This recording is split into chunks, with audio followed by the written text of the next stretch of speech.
Hallelujah. Aduoko ni Nyasaye kwero kamano seche machalo kamagi. Kuom miwa thuolo makende mondo wachak wabed e nyime kowacho wachne. An man kani iluongo ni Pastor Sam Boyi. Ae kanisa miluongo ni Cathedral of Praise. Kanisa nitie Kamondi Kangundo Road. Kanyo ema walamo Nyasaye. Arwaki kanisa Jumapil ka Jumapil.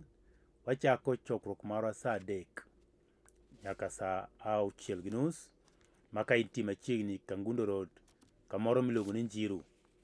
Njiru kanyo kichope to nitie petrol station miluongo ni Ola. Tok Ola kanyo ema wantie kia Kayole Junction. To junction mokwongo kia Kayole Junction madonjo badi koka cham Njiru kapok ichopo Ola petrol station. Kanyo lor kanyo kata kidonjo gi barabara no wanatie mita machuok tu koa barabara. To Nyasaye biro timo maber. Warwaki mondo lemwa chieng' moro amora minyalo. Kech Nyasaye nitie kendo tiyo. Adwaro mondo wadhi wach Nyasaye. To kapok wachako wach Nyasaye, daher mondo mi wakulwa piny kendo walam. Waduok ni Nyasaye erokamano. Kamoro ma intie, janeno mara kulwi piny mondo walam Nyasaye waduok ni erokamano. Nyasach kwe i Nyasaye mangima. Nyasaye manyaka nene jaduong' mar ndalo. Nyasaye manyalo gik moko duto, onge matek manyalo tami, onge mapek manyalo loyo Nyasaye. Intie kendo pod ibiro bede, to ne intie be. Aduoko ni erokamano kuom janeno mara seche machalo kamagi. Kwachako wach Jehova ai alamo ni mondo itawa maber kendo igwedh janeno mara kirite maber Nyasaye kendo kit ngimane duto te alamo ni mondo ber otimre kit ngimane. To Nyasaye enomiyi duong' kendo nyingi maler nopaki. Duong' kod pak nodong' ne polo malo e nying Yesu majawar. Amen. Adwaro ni mondo wadhi e wach Nyasaye. To wach Nyasaye wadhi yudo e buk mar Mariko. Buk mar Mathayo. Mathayo buk mokwongo e mo manyien katidhi e Mariko, tidhi e Luka, tidhi e Johana. Kuom mano wasome wach matin kuom buk mar Mathayo 26. Ewi wach madhi wuoye seche machalo kamagi en ni jandhokni ni machiegni kodi. Jandhokni ni machiegni kodi. Ng'at mandhogi ni machiegni kodi. Ng'at mandhogi ni machiegni kodi. Mano ewi wach madhi wuoye seche machalo kamagi. Tadhi somo e buk mar Mathayo 26 matindo 7 wacho kama. Dhako moro nobiro ire man gi chupa molos gi alabasta mopong' gi mo ma nengone tek gi lala, mi noolo e wiye kochiemo. 15 wacho kama. Nowacho ni ang'o muyie miya eka akete e luetu. Mine gichule ng'inje 30 mag fedha, mago pesa siling 30. 48 wacho kama. To jandhokne no nosemiyogi ranyis kowacho niya, ng'ama nanyodhi jalo en, makeuru. Muma wuoyo kuom Yesu wuod Nyasaye. To muma wuoyo ka koro seche mag Yesu piny ka uchiegni rumo. Nikech nobiro mondo mi ores piny. To nobiro reso piny gi rembe. To kapok ne ochopo sama koro rembe nego chwer, Yesu ne wuotho e mier madongo kaachiel kod matindo kopuonjo wach Nyasaye. Kendo koyalo ji wach maber mar pinyruodh polo, kogolo nyaka jochiende kendo ochango nyaka jok man nigi tuoche mopogore opogore. Muma wuoyo kawacho ni Yesu ne wuotho. Kendo ka Yesu ne wuotho, to nodhi kuonde mopogore opogore. To seche mane koro kamawasomono excuse me. Kamawasomono mowacho ni ne nitie kinde mar Pasaka. Pasaka nosechopo, to koro ne nitie nyasi mar Pasaka manonego timre. To kuom nyasi mar Pasaka manonego timre, Yesu ne wuotho gi jopuonjrene. Sechegi koro en gi mpango mar chamo kodgi Pasaka. To mowacho ni kanodhi mondo macham kodgi Pasaka, nokonegi ni mae Pasaka mogik machamo kodu. Ok abi chamo kodu kendo Pasaka moro machielo, mak mana nyaka koro wachame kendo manyien e piny ruoth polo. Nikech sano oserumo monego adhi koro adok kowuoro kuma na ae. Mama wuoyo maber kawacho ni Yesu ne nitie kod jopuonjrene, to nochopo kama koro Yesu ne wuotho modhi e dala mar Bethania. To kana donje dala mar Bethania e od ng'at miluongo Simon jadhoho. Iwinjo kaka mama luonge Simon jadhoho, matiende ni en ng'at mane nikod tuo mar dhoho. Dhoho nosebedo ka sando ng'ani e kit ngimane. To nikech Yesu ne chango nyaka dhoho, nochuno Yesu mondo odhi nyaka ka Simon. Mondo ka koro en Simon, to chang mare, kaachiel kod teko mare, mano osebedo ka tiyo kendo chango ji, kendo keto ji thuolo, mane konyo ji kae tuoche mopogore opogore, odonjo od Simon. To kana entie kacha od Simon kacha mondo obed piny. Koro gibed piny od Simon. To nitie mama moro luongo ni dhako. Ni dhako moro biro ir Yesu. Matiende en bende ni kod chandruok. Nodwa mondo Yesu losne wechene moko mane thage kit ngimane. Nikech Yesu ne en ng'ama ne nyalo, Yesu ne en ng'ama jaloyo, to Yesu ne en ng'at manobiro reso oganda. Miyo mama cha bedo biro mana kaka ji ne biro mondo mi oyud resruok kuom Yesu. To kana owinjo ni Yesu nitie ka Simon jadhoho, okoni an bende ok anadong' an achiel kuom jogo madwaro mondo winje Yesu ni kendo ne gik motimo mondo an bende ogwedha kendo timna maber. Ok anadong', an bende adhi mana gi jomoko. To en bende wuok kano dhino. To koni nyaka dhi ane jawar kawuono, adwani mondo awinje puonj mage gi wechene maber mowacho ka to gi timbe motimo. Excuse me. Kaachiel kod oni motimo ka, an be kawuono achiwora mondo awinjie gima timore. Kano chopo, mama wacho ni mama ne nitie kod mo mane ng'we ng'ar. Mama wacho no ng'we ng'ar, mo mane oni chupa miluongo ni alabasta.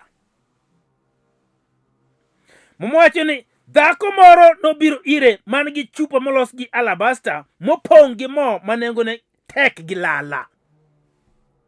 Minoolo wiye kochiemo. Sama Yesu ne chiemo, mane koro kulore kama mondo mi ochiem, to mama cha nobiro kod mafuta mo manengone tek. To ole wi Yesu Janazareth. Ole wi Yesu Janazareth. To kana one ole wi Yesu Janazareth, to jok manitie kod Yesu wacho ni apana, ok nyal timore. Nikech mono nengone tek, wang'eyo beche. Kara mondo mi ole wi ng'at achiel, afadhali mondo idwa kawo mwadhi wauso mondo wayud go pesa okony go jomodhier. Yesu nong'e gima ne giwacho, to konegi ni jok modhier to un go ndalo duto te. Un kodgi pile, kata sani un kod jomodhier. To an, to ma dhakoni otimo nikech chieng' ik mara. Noseng'e ni chieng' ne ik nosechopo.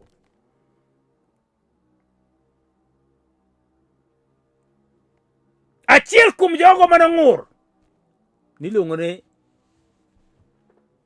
Judas Iskarioti. Judas ne en ng'at mane ting'o pesa mar tich Nyasaye. En ng'at mane ting'o pesa mar jok mane Yesu wuothogo. En ng'at mane ting'o pesa mane tiyo e ministry mar Yesu. To en ng'at achiel kuom jok mane okuongo ng'ur ni to gin daka mondo dhi usi okony go jomodhier. Tok nowacho kamano nikech nodwaro konyo jomodhier, kata jomodhier nitie chunye. Nowacho kamano nikech en nohero pesa. Mama wacho niya, nochopo nyaka kama koro Yesu koro idwa negi. To Yesu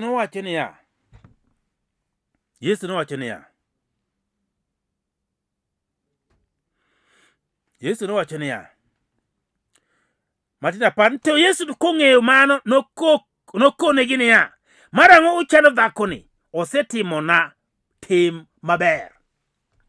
Bende nitie gik moko minyalo timo e kit ngimani, minyalo timo kata mana ei kanisa kamileme, minyalo timo kata mana jatich Nyasaye matiyonu e tich Nyasaye, minyalo timne kata nyawadu kamoro ma untie kata ka tich, minyalo timne ng'ato kata mana kinde oganda kama odakie, tim moro maber ma ng'ato nyalo neno, ma ng'ato nyalo wacho ni ng'ane to timo gima kama, to ok otimo nikech odwaro kata mondo obed gowuora, to otimo nikech chunye ler, otimo nikech odwaro ni mondo ng'at motime no bedo oyude gimoro maber e kit ngimane. Bende ing'eni nyalo timo timo maber manyalo dong' kawuoyo kuomi. Bende ing'eni nyalo timo timo maber manyalo wuotho nyimi. Bende ing'eni nyalo timo timo maber manyalo timo neno e nyingi. Bende ing'eni nyalo timo timo maber ma ka ji oneno nyalo wacho adieri do wek bede gima kama dogo timore. Yesu nokonegi niya, ni ng'anyakono gimotimono kamoro amora ma injili dhi alie to nyinge ibiro mulo nikech gimosatimo maber.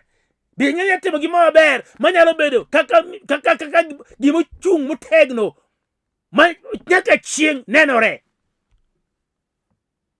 To nitie jomoko ma kama gintie emana tij pingo kaachiel gi manyo makosa, gigo ma ok nyal timore, gigo ma ok beyo, ma ema gidwaro mondo otimre kit ngima ji. To mowacho niya, mana kaka wachono, Judas nodhi moko niya, Mathayo 15 wacho niya, ni nowacho ni ang'o muyie miya eka akete luetu, mine gichule ng'inje 30 mag fedha. Nochule siling 30. Matin nodhi kuom jowasik Yesu mokonegi ni ng'at mosebedo kumanyo ni antie kode pile, ng'at mosebedo kumanyo ni ministry motiye cha kamoyalo injili no gigirup mutho godo, an mamako pesa, ang'eyo gimoro amora man kuome in and out. Miyo kudwaro Yesu Nyasaye tanyalo nokoluongo Yesu, luongo ni Yesu Nazareth. Kudwaro Yesu Nazareth tanyalo yudo nugo e sa mowinjore, sa asaya. To kayudo nugo to dhi timona nang'o? Ang'o modhi chula? Ang'o madhi yudo? Ang'o madhi dong' go? Bende ing'eni kata kit ngima nitie jok moko penjo kamano ni to ng'ane ni to udwaro nang'o? Anyalo timo ni ang'o? Be ing'eni nitie kata jok mosedhi nyaka juoke ma gidhi mana gi nyingi kiwacho ni ato ng'ane ni adwa ni mondo itimne kama, tweye dine yore ne te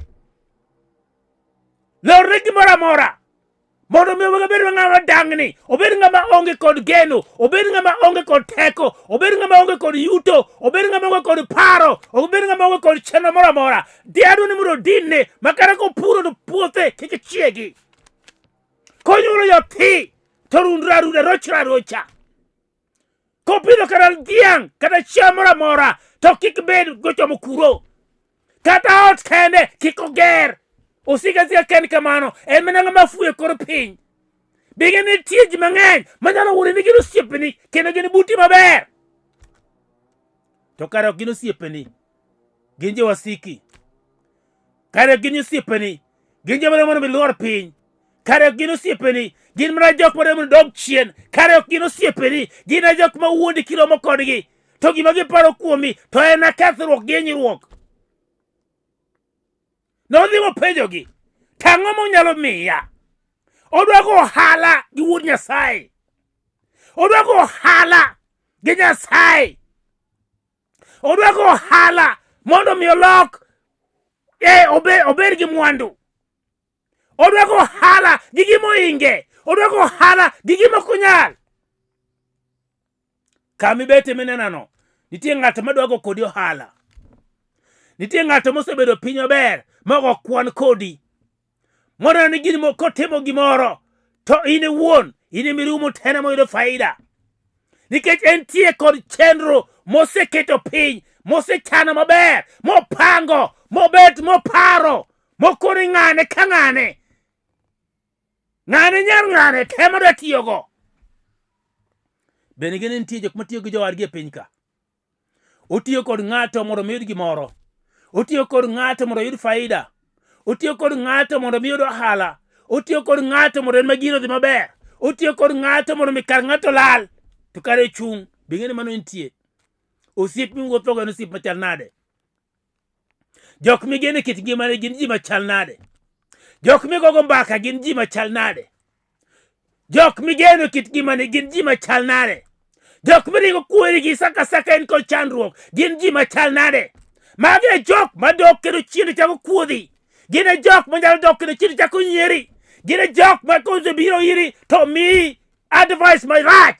To kisa ni mitimo gi kako nyisi gi marach no to chako duok to nyieri. Ni ng'ane gini kawo kata wiye, ng'ane chako par, ng'ane cha raura urondore onge gimo ng'eyo. Moko dhi kendo kaka Boyi kopakore ndebe ok bedo an to en dikoro ok ochopo kata kama entie. Dine ok bedo an, dikoro onge gimoro, dine ok bedo an, dikoro en kanye. Mana nikech igene kendo ikete kit ngimani. Kendo igeno ni en ema onyalo konyi. Sa sama in gi chandruok tringo ire. Sa sama gimoro timore tisedhi ire. Ng'ane in osiepa in madem de konya in mikonya ga pile. To kara ok okonyi ga chi maler. Okonyi. To paro ni pache kamoro. Mana mada koni kawuono. Ni ng'atno. Gimosebedo ka thagi kit ngimani.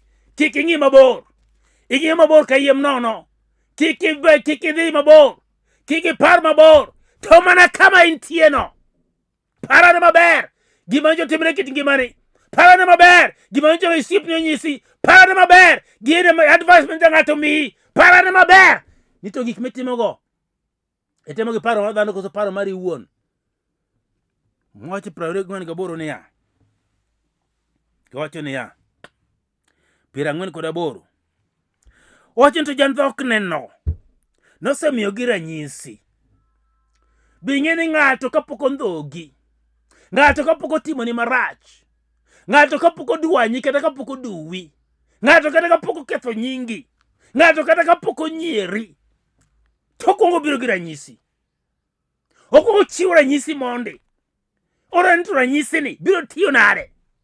Bing'e ni jomoko dak kodi to ranyisi ma gitiyo kodi. Notimo niya. Otimo kama. Kowacho niya. Ng'ama ne nyodhi jalo en makeuru. 49 wacho ni kikanyo no nodhi ir Yesu kowacho niya. Misawa rabi.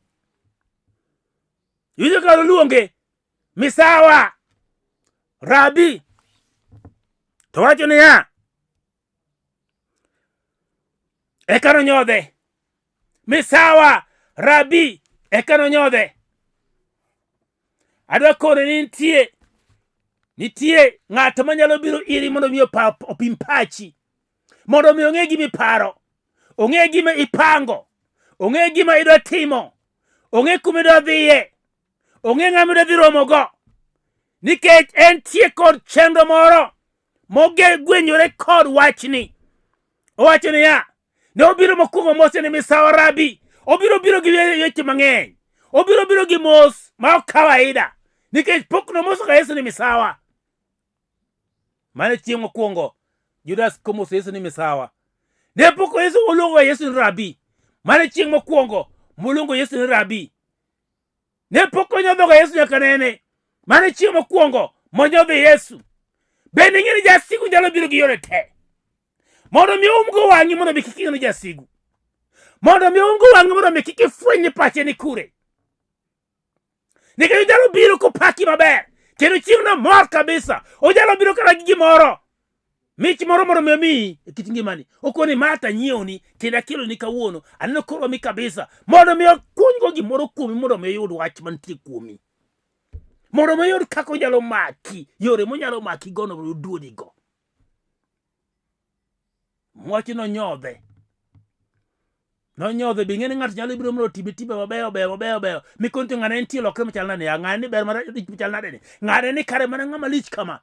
To kare lich moro to onge. In mitieki. Kawuono antie kod wach madakoni. Ni ng'ato nogo no. Kik idhi mabor ni dhi manyo kumoro nono. Mana kama intie no. Kama intie no. Jo Kiswahili wacho ni kikulacho kinguni mwako. Yani gima chami masandi no. En mana kodi kanyo. Ok en mabor. Mana luora nika. Ema gimoro nitie. To sa osechopo manyaka koro ting'e ni to kare en ng'a kata en ang'o matimore kuma. Nitie jok moko ne gibed gi kit ngimani. Nitie jok moko monego ibol mabor kabisa nikech ok okonyi kit ngimani. En ng'at moro mondo oketh ngimani. En mana ng'at moro mobiro mana gi gima miyo. Ng'ato nyalo biro mana kuomi ka dendi kendo paki maber malich mondo miyud gimoro kuomi mondo wuok kuomi. Kosewuok kuomi to dhi ketho nyingi. Odhi chako luongi gi nying. Adwa koni kawuono ni ma en jicho mogik. Mathayo 27 wacho kama.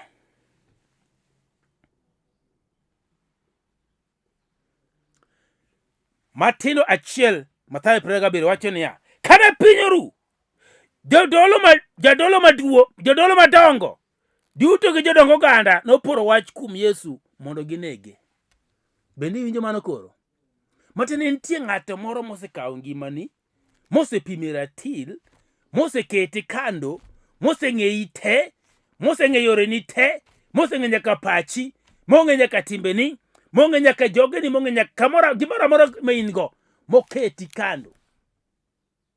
Makoro ikoni gidwa go bechi. Bechi koro igoyo gi ji modak, ji makando. Ng'eni nosekawi, moseteri kuom jok moko nono. Koro joka go bechi. Giwuoyo kuome to ineno nade, ochal nade, watime nang'o, to atime nade. Gidwa ni mondo gichachi. Gidwa ni mondo girondi, gikethi. Gidwa ni mondo gihinyi, ginegi. En kano setiji morumo, to kawe to ohande over. Omiye joka, koro mondo deal kode. Obiro mondo kawi, tedo oteri kama chielo, to omiye joma deal kodi. En koro en kando oge kodi kanyo. En kando, kendo dhi nyiero kodi. Ok odhi deal kodi koro. Nikech ong'e ni wach noserumo. Ne gikawo Yesu ka piny oseru, ma gikete kando. Kendo kane gisekawo Yesu, to ne gichako poro wach kaka ginyalo nege. To adek wacho niya, eka Judas manodhoge, ka noneno ni bura oloyo Yesu, ne litne modwoko ng'injo 30 go mag fedha gi jodolo, ni jodolo madongo kod jodongo. Matiende ni wanyisi, in ng'ama osiko mana kod ndo thiri ji. Idwa ni mana mondo gik ma ji timo te ok mori. Gik ma ji timo idwa mana mondo okuong biro penji mondi ni in medwa mondo ichik ji gimoro ma gidwa ni gitim. In ng'ama lich mokalo. Moma ok oyie mano. Moma dagi mano. Nikech koro en owuon kano sena ni kare gimotimo cha ok ber. Koko duogo yoga ng'e. Bing'e nitie gima iluongo ni yoga ng'e bang'e. Yoga ng'e bang'e. Bang' ka ng'ato osetimo gimoro ma ok opar, otimo to gima udo wuok bang'e cha ok opar nyalo wuok kaka wuokno. Oduogo yoga ng'e da ng'e mokwongo ne ok atimo kama. Bende ng'e mier mang'eny osekethre nikech timbe mag ji. Bende ng'e ni keny mang'eny osekethre nikech timbe mag ji. Bende ng'e ni ngima ji mang'eny osekethre mana nikech timbegi. Bende ng'e ni nitie gik mang'eny mosetimore kata ohala mosegore piny mana nikech timbe mag ji. Bende ng'e ni nitie nyaka paro moko mane ji nigo mabeyo ma onindo piny ma ok nyal tiyo sani nikech timbe mag ji. Bende ng'e ni mano nitie.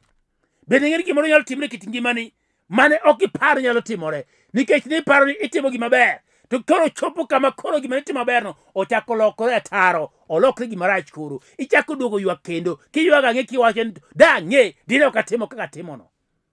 Adwa koni kawuono ni mama wacho ni kitimo maber timo ne in iwuon. Kitimo marach timo ne in iwuon. Kik ipande sama itimo maberno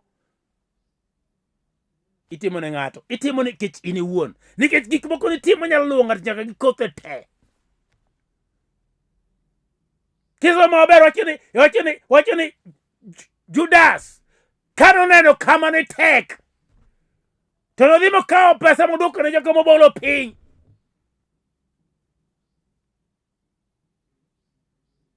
Kuonde moko wacho ni nodhi modere.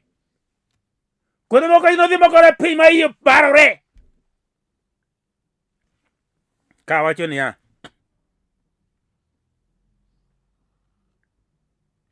eka nowito fedha e hekalu moa kendo modhi modere. Mano matin 5 mowacho nowito pesa e hekalu. Matin noparo ni moro nitie pesa ka. Noparo ni pesa kosemi samoro ng'eni be ero gimoro ahinya ok ber. No paro ni ero pesa cha. To gi pesa mondo mano dhogo Yesu ka. Ni nyalo konye kit ngimane. To momo wacho ni noduogo ofwenyo ni karo timo makosa. Ing'eni nyalo timo makosa makoro onge dok chien kendo. Kata kwayo ng'wono kende nyalo bedo matek. Nikech koro sechego onge kata thuolo mar kwa ng'wono. Mochi no kawo pesa modhi wite kalu. Kaka ento wa modhi modere. Ng'ama odere ng'eni ng'ama okuong. Ng'ama odere ng'ama okuong. Derruok en jachien ema keto ji derruok. Derruok ok en mar Nyasaye. Nikech momwacho ni ng'ama odere gi tol. Ng'ama odere mong'awre tol en ng'ama okuong. Kodi negori anega iwe deri in ng'ama okuong. Miyo Judas nokuong to manikech timbene owuon. Judas nokuong to manikech hero mare owuon. Judas nokuong to manikech gik manotimo. Judas nokuong to manikech ne ok oneno ber manonego tim. Notimo koparo notimo ber to kar notimo makosa. Gima notimo nokotim gima owinjore nonego tim. Miyo seche machalo kamagi nitie oganda mang'eny. Nitie ji mang'eny ma kamoro amora ma ji odakie, kamoro amora ma ji nitie, to nitie ng'at achiel e kind oganda kanyo ma en tije en mana gido ji, ma en tije en mana kuodho ji, ma en tije en mana jaro ji, ma en tije en mana duoko ji piny, ma en tije en mana manyo gima rach manyalo wuok kuom ji. Ber moro to kone kit ngimagi. Oparo ni ma en go kende maber. Kawuono ni adwa kone ni parri ane kama intie. Parri ane kamoro amora ma intie. Parri ane ng'ata ng'ata ma in godo machiegni. Parri ane ng'ata ng'ata miwuothogo. Ni to kare en ng'ama nade. Adwa koni kawuono nikech mowacho e buk mar Zaburi, e buk mar Ngeche ni owadu to onyuol ma nikech sigu. Ing'eni kata wadu monyuolgo nyalo bedo jasiki. Kata nyameru monyuolgo nyalo bedo jasiki. Kata wuodu nyalo bedo jasiki. Kata wuod minu nyalo bedo jasiki. Ng'ato nyalo bedo jasiki sama ok ing'eyo. Nikech jachien nyalo donjo i ng'ato mondo mi orok i ng'ato, orok aroka i ng'ato, ma ng'ato lokre jasigu. Kata ng'ama yande ber to lokre aloka koro kowuok kodi, koro komosi. Koro en to chalo mana gima oneno gimoro madung' mathing'e. Koro en to chalo gima oneno gima chalo sum. Koro en to chalo gima oneno gimoro ma ok ochomo kuro. Mana nikech jachien osedhi modonjo e iye. Onyalo tieki sama odwaro. Nikech jachien moro odak e iye. Tada koni jachien nyalo laye wi dhano. Makata ng'at minenigo machiegni no. Jachien nyalo laye pache. Makose laye pache to kia gima obiro timo. To obiro wuondi. To obiro tieki. Tang' nyamera. Tang' owadwa.